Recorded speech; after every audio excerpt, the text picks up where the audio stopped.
ವೀಕ್ಷಕರೇ, ಇವತ್ತಿನ ವಿಡಿಯೋದಲ್ಲಿ ನಾವು ಭಾರ್ಗವಿ LLB ವಯ್ಯ ಗುರುವಾರದ ಸಂಚಿಕೆಯನ್ನು ನೋಡ್ಕೊಂಬರೋಣ. ಅದಕ್ಕಿಂತ ಮುನ್ನ ನೀವು ನಮ್ಮ ಚಾನಲನ್ನು ಸಬ್ಸ್ಕ್ರೈಬ್ ಆಗಿಲ್ಲ ಅಂದರೆ ಸಬ್ಸ್ಕ್ರೈಬ್ ಆಗಿ ಹಾಗೂ ಪಕ್ಕದಲ್ಲಿರುವ ಬೆಲ್ ಐಕನನ್ನು ಪ್ರೆಸ್ ಮಾಡಿ. ಮೊದಲಿಗೆ ಈ ಸಂಚಿಕೆಯಲ್ಲಿ ನೋಡೋದಾದರೆ, ಮನೆಯಲ್ಲಿ ಎಲ್ಲರೂ ಸಹ 20 ಲಕ್ಷಕ್ಕೆ ಹೇಗೆ ಅಡ್ಜಸ್ಟ್ ಮಾಡೋದು ಅಂತ ಯೋಚನೆ ಮಾಡ್ತಾನೆ ಇರ್ತಿರ್ತಾರೆ. ಅಲ್ಲಿಗೆ ಜಗನ್ ಅವರು ಬಂದುಬಿಟ್ಟು, ನಾನೆಲ್ಲನೂ ಮಾತಾಡಿದ್ದೀನಿ, ಕಂಪ್ನಿಯವರು 20 ಲಕ್ಷ ಕೊಡೋಕ್ಕೆ ಒಪ್ಕೊಂಡಿದ್ದಾರೆ, ಆದರೆ ಅವ್ರದ್ದು ಒಂದೇ ಒಂದು ಕಂಡೀಷನ್ ಇದೆ ಅಂತ ಹೇಳಿದಾಗ ಅರ್ಜುನ್ ಅವರು ಹೇಳ್ತಾರೆ, ಅದೇನೇ ಕಂಡೀಷನ್ ಇದ್ದರೂ ಓಕೆ, ನಮಗೆ ದುಡ್ಡು ಬಂದರೆ ಸಾಕು, ಡ್ಯಾಡ್ನ ಬಿಡಿಸ್ಕೊಬಂದರೆ ಸಾಕು, ನಮಗೆ ಇನ್ನೆಲ್ಲದಕ್ಕೂ ನಾವು ರೆಡಿ, ಎಲ್ಲರೂ ರೆಡಿ ಇದ್ದೀವಿ ಅಂತ ಹೇಳಿದಾಗ ಜಗನ್ ಅವರು ಹೇಳ್ತಾರೆ, ನೋಡಿ, ಯಾರು 20 ಲಕ್ಷನ ಹಾಗೆ ಕೊಟ್ಬಿಡಲ್ಲ, ನಾನು ಮ್ಯಾನೇಜರ್ ಜೊತೆ ಎಲ್ಲ ಮಾತಾಡಿದ್ದೀನಿ, ಅವ್ರು ಕೊಡೋಕೆ ಒಪ್ಕೊಂಡಿದ್ದಾರೆ, ಆದರೆ ಅವರು ಶ್ಯೂರಿಟಿಗಾಗಿ ಮನೇನ ಅಡ ಇಡಕ್ಕೆ ಹೇಳ್ತಾ ಇದ್ದಾರೆ ಅಂತ ಹೇಳಿದಾಗ ಅವರು ಎಲ್ಲರೂ ಸಹ ತುಂಬಾ ಶಾಕ್ ಆಗ್ತಾರೆ. ಅವಾಗ ಅರ್ಜುನ್ ಅವ್ರು ಹೇಳ್ತಾರೆ, ಸರಿ, ನಾವೆಲ್ಲ ಸೈನ್ ಮಾಡ್ತೀವಿ, ನಮಗೆ ಡ್ಯಾಡ್ ಮುಖ್ಯ, ಆಮೇಲೆ ನಾನೇ ಆ ಸಾಲ ತೀರಿಸ್ತೀನಿ ಅಂತ ಹೇಳಿ ಅರ್ಜುನ್ ಅವರು ಹೇಳ್ತಾರೆ. ಇದಾದಮೇಲೆ ಅರ್ಜುನ್ ಅವರು ಹೇಳ್ತಾ ಇರಬೇಕಾದ್ರೆ ಭಾರ್ಗವಿ ಅವರು ಹೇಳ್ತಾರೆ, ನಾನು ಆ ಡಾಕ್ಯುಮೆಂಟ್ನ ಸ್ವಲ್ಪ ಓದ್ಬೋದಾ ಅಂತ ಹೇಳಿದಾಗ, ಸರಿ ತಗೊಳಮ್ಮ ಓದು ಅಂತ ಹೇಳಿ ಜಗನ್ ಅವರು ಹೇಳ್ತಾರೆ. ಇನ್ನೊಂದು ಕಡೆ ಬರೋದಾದರೆ, ಗಾಯತ್ರಿ ದೇವಿ ಅವರು ವಿಮಲ್ ಅವ್ರಿಗೆ ಫೋನ್ ಮಾಡಿಬಿಟ್ಟು, ನೋಡು, ಅವ್ನ ಮುಖ ಮೂತಿ ನೋಡದೆ ಹೊಡೆದಾಕಬೇಕು, ನೀವು ಇದೇ ಒಳ್ಳೆಯ ಸಮಯ, ಅವನ್ನ ನಾವು ಇಲ್ಲಿ ಸಮ್ಮರ್ ಕ್ಯಾಂಪ್ ಕಳಿಸ್ತಾ ಇಲ್ಲ, ಮೇಲಕ್ಕೆ ಕಳಿಸ್ತಾ ಇದ್ದೀವಿ, ಅವ್ನ ಮುಖ ಮೂತಿ ನೋಡದೆ ಅವನ್ನ ಚೆನ್ನಾಗಿ ಹೊಡಿಬೇಕು, ನೀವು ಅವನ್ನ ಸಾಯಿಸಬೇಕು ಅಂತ ಹೇಳ್ಬಿಟ್ಟು ಫೋನಲ್ಲಿ ಮಾತಾಡ್ಬಿಟ್ಟು ಕಟ್ ಮಾಡ್ತಾರೆ. ಇನ್ನೊಂದು ಕಡೆ ಬರೋದಾದರೆ, ಆರ್ಕೆ ಅವರು ಬಟ್ಟೆನ ಪ್ಯಾಕ್ ಮಾಡ್ತಿರ್ತಾರೆ.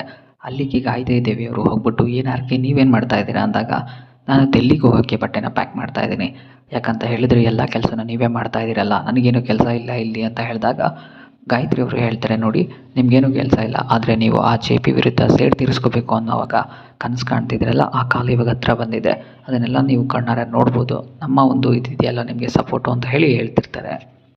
ಇನ್ನೊಂದು ಕಡೆ ಬರೋದಾದರೆ, ಅರ್ಜುನ್ ಅವರು ತುಂಬಾ ಕೋಪ ಮಾಡ್ಕೊಂಡ್ಬಿಟ್ಟು, ನಮ್ಮ ಮನೆಯವ್ರ ಮೇಲೆ ಅನುಮಾನ ಪಡ್ತಿದ್ಯಾ ಭಾರ್ಗವಿ ಅಂತ ಹೇಳಿದಾಗ, ಇಲ್ಲ ಪಾರ್ಥ, ನಾನು ಸ್ವಲ್ಪ ಆ ಡಾಕ್ಯುಮೆಂಟ್ನ ಓದಬೇಕು ಅಲ್ವಾ, ಏನಿದೆ ಅಲ್ಲಿ ಅಂತ ಅಂದಾಗ, ನಮ್ಮ ಚಿಕ್ಕಪ್ಪ ಇಷ್ಟೊಂದು ಕಷ್ಟಪಡ್ತಿದ್ದಾರೆ ಚಿಕ್ಕು, ನೀನು ಅದ್ರ ಮೇಲೂ ಡೌಟ್ ಪಡ್ತಿದ್ಯಾ ಅಂದಾಗ, ಇಲ್ಲ, ನಾನು ಬರೀ ಓದೋಕ್ಕೆ ಕೇಳಿದೆ ಅಂದಾಗ, ಅದೇ ಹೇಳ್ತಿರೋದು ಡೌಟು ಅಂತ, ಫಸ್ಟ್ ನಾನೇ ಸೈನ್ ಹಾಕ್ತೀನಿ ಕೊಡಿ ಅಂತ ಹೇಳ್ಬಿಟ್ಟು ಆ ಡಾಕ್ಯುಮೆಂಟ್ನ ಇಸ್ಕೊಂಡು ಸೈನ್ ಹಾಕ್ಬಿಟ್ಟು ಎಲ್ಲರೂ ಮಾಡ್ತಾ ಇರ್ತಾರೆ. ಆವಾಗ ಅವ್ರು ಹೇಳ್ತಾರೆ, ನೀನು ಸೈನ್ ಹಾಕೋ, ಅದೇ ಹೇಗೆ ಈ ಮನೆ ವಾಪಸ್ ಬಿಡಿಸ್ಕೊತೀನಿ, ನಾನು ನೋಡ್ಕೋತೀನಿ ಎಲ್ಲನೂ ಅಂತ ಜಗನ್ ಅವರು ಮನಸ್ಸಲ್ಲಿ ಏನೋ ಪ್ಲ್ಯಾನ್ ಮಾಡ್ಕೋತಾ ಇರ್ತಾರೆ.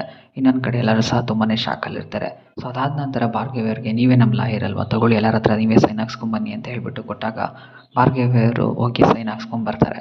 ಇನ್ನೊಂದು ಕಡೆ ಬರೋದಾದರೆ, ಪೊಲೀಸವರು ಕರ್ಕೊಂಡು ಹೋಗ್ತಾ ಇರ್ತಾರೆ JPನ. ಆಗ JPನ ಒಂದು ಕಡೆ ಇಳಿಸಿದಾಗ ಅವರು ಫೋನನ್ನು ಮಾಡಬೇಕು ಮನೆಯವ್ರಿಗೆ ಅಂದಾಗ, ಇಲ್ಲ ಸರ್, ರೂಲ್ಸ್ ಒಪ್ಪೋದಿಲ್ಲ ಅಂದಾಗ ಅಲ್ಲಿರೋ ಕಾನ್ಸ್ಟೇಬಲ್ ಹೇಳ್ತಾರೆ, ಸರ್, ನಾವು ಇಷ್ಟೊತ್ತು ರೂಲ್ಸ್ನ ಫಾಲೋ ಮಾಡ್ತಾ ಇದ್ದೀನಲ್ಲ, ಹೆಂಡತಿ ಮಕ್ಕಳ ಜೊತೆ ತಾನೇ ಮಾತಾಡ್ತೀನಿ ಅಂತಿರೋದು, ಕೊಡ್ಬೋದಲ್ವಾ ಅಂದಾಗ, ಸರಿ, ಅದೇನೋ ಮಾತಾಡ್ಕೊಳ್ಳಿ ಅಂತ ಹೇಳಿ ಫೋನ್ನ ಕೊಡ್ತಾರೆ. ಅವಾಗ ಅವರು ಗಂಗಾಗೆ ಫೋನ್ ಮಾಡ್ತಾರೆ. ಗಂಗಾಗೆ ಫೋನ್ ಮಾಡಿಬಿಟ್ಟು ಎಲ್ಲ ಕೆಲಸ ಏನಾಯಿತು ಅಂತ ಕೇಳ್ತಾರೆ. ಆವಾಗ ಗಂಗಾ ನಾನು ಅಂತ ಹೇಳ್ತಾರೆ. ಆವಾಗ ಗಂಗಾ ಅವರು ಸ್ವಲ್ಪ ಶಾಕ್ ಆಗ್ತಾರೆ, ಏನು JP, ನನಗೆ ಫೋನ್ ಮಾಡಿಬಿಟ್ಟಿದ್ಯಾ, ಮನೆಯವ್ರಿಗೆ ಫೋನ್ ಮಾಡು ಅಂದರೆ, ಓ ಪರವಾಗಿಲ್ಲ, ನಾನು ನಿನ್ನ ಮೊದಲನೇ ಹೆಂಡತಿ ಅಲ್ವಾ, ಹೇಳಿ ಅಂತ ಹೇಳಿದಾಗ, ಸರಿ ನೋಡು ಗಂಗಾ, ನಾನೇ ಗಂಗಾ ಅಂತೇಳಿ ಒಪ್ಕೊಂಡಿದ್ದೀನಿ, ಯಾಕೆಂದರೆ ನೀನು ನಮ್ಮ ಕೊಟ್ಟ ಮಾತನ್ನ ಉಳಿಸ್ಕೋಬೇಕು, ಇವಾಗ ನಾನೇ ಗಂಗಾ ಅಂತ ನಾನೇ ಜೈಲಿಗೆ ಹೋಗ್ತಾ ಇದ್ದೀನಿ, ನಾನು ವಾಪಸ್ ಬರಲ್ಲ ಅಂತಲೂ ನನಗೆ ಗೊತ್ತು, ನನ್ನ ಸಾವಿಗೆ ನಾನೇ ಕಾರಣ ಅಂತಲೂ ಗೊತ್ತು, ಆದರೆ ನನ್ನ ಸೊಸೆ ಭಾರ್ಗವಿನ ಸುಮ್ಮನೆ ಬಿಡಲ್ಲ ಅಂತ ನನಗೆ ಚೆನ್ನಾಗಿ ಗೊತ್ತು ಅಂದಾಗ, ನೋಡು, ಅದೆಲ್ಲ ಸಮಯ ಸಾಧಕಕ್ಕೆ ಆಡಿದ ಮಾತು, ಅದು ನಿಮ್ಮ ಮನೆಯವ್ರನ್ನ ಸುಮ್ಮನೆ ಬಿಟ್ಬಿಡು ಅಂದರೆ ನೀನೇನೋ 10 ರೂಪಾಯಿನೋ ಅಥವಾ ಊಟಕ್ಕೋ 1000ನೋ ಕೇಳಿದರೆ ಕಣ್ಣು ಮುಚ್ಕೊಂಡು ಬಿಸಾಕ್ಬಿಡ್ತಿದ್ದೆ, ನೀನು ಕೇಳ್ತಾ ಇರೋದೇ ನನ್ನ ಸಾಮ್ರಾಜ್ಯನ, ಅದನ್ನು ಬಿಡೋಕ್ಕಾಗೋದಿಲ್ಲ ಅಂತ ಹೇಳ್ತಾ ಇರಬೇಕಾದ್ರೆ, ನೋಡು, ನನ್ನ ಸೊಸೆಯಿಂದ ನೀನು ದೂರ ಇರ್ತಾರೆ ಅಂತ ಅಂದ್ಕೊಂಡಿದ್ಯಾ, ನನ್ನ ಸಾಯಿಸಿದ ಮೇಲೆ ಅವಳು ಹೆದರ್ಕೊಂಡು ಸುಮ್ಮನೆ ಇರ್ತಾಳೆ ಅಂತ ಅಂದ್ಕೊಂಡಿದ್ಯಾ, ಚಾನ್ಸೇ ಇಲ್ಲ, ನನ್ನ ಸೊಸೆಯಿಂದ ನೀನು ಹೇಗೆ ತಪ್ಪಿಸ್ಕೋತೀಯ, ನಾನು ನೋಡ್ತೀನಿ ಅಂತ ಹೇಳ್ಬಿಟ್ಟು ಫೋನಲ್ಲಿ ಮಾತಾಡ್ತಾ ಇರ್ತಾರೆ. ಆವಾಗ ಅವರು ಇಬ್ಬರೂ ಸಹ ಸವಾಲು ಹಾಕ್ಕೊಂಡು ಹೊರಡ್ತಾರೆ. ಇನ್ನೊಂದು ಕಡೆ ಬರೋದಾದರೆ, ಎಲ್ಲರ ಹತ್ರನೂ ಸೈನ್ ಹಾಕಿದ್ಮೇಲೆ ಜಗನ್ ಅವರು ಮುಂದಿನ ಕೆಲಸ ಎಲ್ಲ ಮಾಡ್ಕೊಳ್ಳಿ, ನಾನು ದುಡ್ಡನ್ನ ಕಳಿಸ್ತೀನಿ ಅಂತ ಹೇಳ್ಬಿಟ್ಟು ಅಲ್ಲಿಂದ ಡಾಕ್ಯುಮೆಂಟ್ ಇಸ್ಕೊಂಡು ಹೊರಡ್ತಾರೆ. ಇನ್ನೊಂದು ಕಡೆ ಬರೋದಾದರೆ, ನಿರ್ಮಲಾ ಅವರು ಕೂತ್ಕೊಂಡು ಪೂಜೆನ ಮಾಡ್ತಿರ್ತಾರೆ, ಅಂದರೆ ದೇವರ ಮನೆಯಲ್ಲಿ ಕೂತ್ಕೊಂಡು ಪೂಜೆ ಮಾಡ್ತಾಯಿರ್ತಾರೆ ದೀಪ ಹಚ್ಬಿಟ್ಟು. ಇನ್ನೊಂದು ಕಡೆ ಬೃಂದ ಅವರು ವಾಕಿಂಗ್ ಮಾಡಿಕೊಂಡು, ಏನೂ ಸಹ ಆಗ್ತಾ ಇಲ್ವಲ್ಲ, ಎಲ್ಲ ಸಹ ಸುಳ್ಳಾಗ್ಬಿಡುತ್ತೆ ಇವಾಗ ಅಂತ ಹೇಳ್ಬಿಟ್ಟು ವಾಕಿಂಗ್ ಮಾಡ್ಕೊಂಡು ಯೋಚನೆ ಮಾಡ್ತಿರ್ತಾರೆ. ಆವಾಗ ಅವರು ದೇವ್ರ ಮನೆ ಹತ್ರ ಬಂದಾಗ ಅವರು ಪೂಜೆ ಮಾಡ್ತಿರೋದನ್ನು ನೋಡ್ತಾರೆ. ಅವರು ಕಣ್ಮುಚ್ಕೊಂಡು ದೇವ್ರ ಹತ್ರ ಬೇಡ್ಕೊತಾ ಇರಬೇಕಾದ್ರೆ ಹೋಗಿ ದೀಪನ ಹರಿಸ್ಬಿಟ್ಟು ಎಲ್ಲನೂ ಗೊತ್ತಿಲ್ಲದೆ ಇರೋ ಥರ ಹಿಂದೆ ಹೋಗಿ ನಿಂತ್ಕೋತಾರೆ. ಅವಾಗ ಮತ್ತೆ ಬಂದಾಗ ಅವ್ರು ಕಣ್ಣು ಬಿಡ್ತಾರೆ. ಸೊ ದೀಪ ಆರೋಗ್ಯದನ್ನ ನೋಡ್ಬಿಟ್ಟು ನಿರ್ಮಲಾ ಅವರು ತುಂಬಾ ಗಾಬರಿ ಆಗ್ತಾರೆ. ಅವಾಗ ಅಲ್ಲೂ ಸಹ ಎಲ್ಲ ಅಪಶಕುನ ಆಗ್ತಾ ಇದೆ, ಇದೆಲ್ಲ ಭಾರ್ಗವಿಯಿಂದನೇ ಅಂತ ಹೇಳ್ಬಿಟ್ಟು ಅಲ್ಲೂ ಸಹ ತುಂಬಾ ಮಾತಾಡ್ಕತೆ ಆಡ್ತಾರೆ. ಅದಾದ ನಂತರ ನಿರ್ಮಲಾ ಅವರನ್ನು ಸಹ ಅಲ್ಲಿಂದ ಹೊರಟೋಗ್ತಾರೆ. ಸೊ ಇನ್ನೊಂದು ಕಡೆ ಬರೋದಾದರೆ, JPನ ಬಿಡಿಸ್ಕೊಬರ್ಬೇಕು ಬೈಲಲ್ಲಿ ಅಂತ ಹೇಳ್ಬಿಟ್ಟು ಅರ್ಜುನ್ ಮತ್ತು ಭಾರ್ಗವಿ ಅವರಿಬ್ಬರೂ ಸಹ ಹೋಗ್ತಿರ್ತಾರೆ.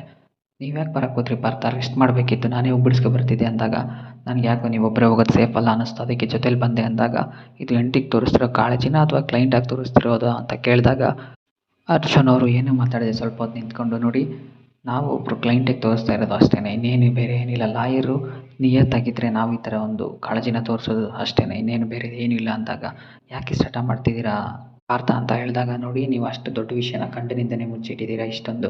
ಸೊ ಹಾಗಾಗಿ ನನಗೆ ಮಾತಾಡೋಕ್ಕೆ ಏನು ಉಳಿದಿಲ್ಲ ಅಂತ ಹೇಳಿದಾಗ ಭಾರ್ಗವಿ ಅವ್ರಿಗಂತೂ ತುಂಬಾ ಬೇಜಾರಾಗಿರುತ್ತೆ.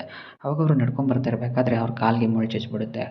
ಕಾಲಿಗೆ ಮುಳ್ಳು ಚುಚ್ಚಿದ್ಮೇಲೆ ಅವರು ತುಂಬಾ ಕಿರ್ಚ್ಕೊಬಿಡ್ತಾರೆ. ಆವಾಗ ಅರ್ಜುನ್ ಅವರು ಹೋಗ್ಬಿಟ್ಟು ಅವ್ರ ಕಾಲು ಹಿಡ್ಕೊಂಡು ಆ ಮುಳ್ಳನ್ನು ಹಾಕ್ತಾರೆ. ಸೊ ಅವಾಗ ಭಾರ್ಗವಿ ಅವರು ಬೇಡ ಬಿಡಿ ಪಾರ್ಥನ ನಾನು ತಗೋತೀನಿ ಅಂದಿದ್ರು ಅವ್ರ ಕಾಲನ್ನು ಹಿಡ್ಕೊಂಡು ನೀಟಾಗಿ ಆ ಮುಳ್ಳನ್ನು ಬಿಡಿಸ್ತಾರೆ. ಸೊ ಇನ್ನೊಂದು ಕಡೆ ಹೋಗೋದಾದರೆ ಪೊಲೀಸವರು ಜೆ.ಪಿನ ಕರ್ಕೊಂಡು ಹೋಗ್ತಾ ಇರ್ತಾರೆ. ಬೇರೆ ಸೆಲ್ಗೆ ಶಿಫ್ಟ್ ಮಾಡಬೇಕು, ನಿಮ್ಮನಿಗೆ ಬಿಡೋಕ್ಕಾಗಲ್ಲ ಅಂತ ಹೇಳಿದಾಗ ಭಾರ್ಗವಿ ಅವರು ಹೇಳ್ತಾರೆ, ಅದರ ಅವಶ್ಯಕತೆ ಇಲ್ಲ ಸರ್, ಇವಾಗ ನಮ್ಮ ಮಾವನಿಗೆ ಬೇಲ್ ಆಗಿದೆ, ಜೆ.ಪಿ ಪಾಟೀಲ್ ಅವ್ರಿಗೆ ಬೇಲ್ ಆಗಿದೆ ಅಂತ ಹೇಳ್ಬಿಟ್ಟು ಆ ಒಂದು ಡಾಕ್ಯುಮೆಂಟ್ನ ಕೊಡ್ತಾರೆ. ಆವಾಗ ಪೊಲೀಸರು ಅದನ್ನು ಇಸ್ಕೊಂಡು ನೋಡಿಬಿಟ್ಟು ಜೆ.ಪಿನ ರಿಲೀಸ್ ಮಾಡ್ತಾರೆ. ಸೊ ಅವರು ಮನೆಗೆ ಕರ್ಕೊಂಡ್ಬಂದಾಗ ಎಲ್ಲರೂ ಸಹ ತುಂಬಾ ಖುಷಿಯಿಂದಿರ್ತಾರೆ. ನಿರ್ಮಲ್ ಅವರು ಬಂದು ತುಂಬಾ ಖುಷಿ ಇರ್ತಾರೆ, ಎಲ್ಲರೂ ಸಹ ಮನೆ ಹತ್ರ ನಿಂತಿರ್ತಾರೆ. ಸೊ ವೀಕ್ಷಕರು, ಇಲ್ಲಿಗೆ ಒಂದು ಸಂಚಿಕೆ ಮುಕ್ತಾಯವಾಗುತ್ತೆ. ಇನ್ನು ನೀವು ಹೆಚ್ಚಿನ ವಿಡಿಯೋಗಾಗಿ ನಮ್ಮ ಚಾನಲನ್ನು ಸಬ್ಸ್ಕ್ರೈಬ್ ಆಗಿ ಹಾಗೂ ಪಕ್ಕದಲ್ಲಿರುವ ಬೆಲ್ ಐಕನನ್ನು ಪ್ರೆಸ್ ಮಾಡಿ.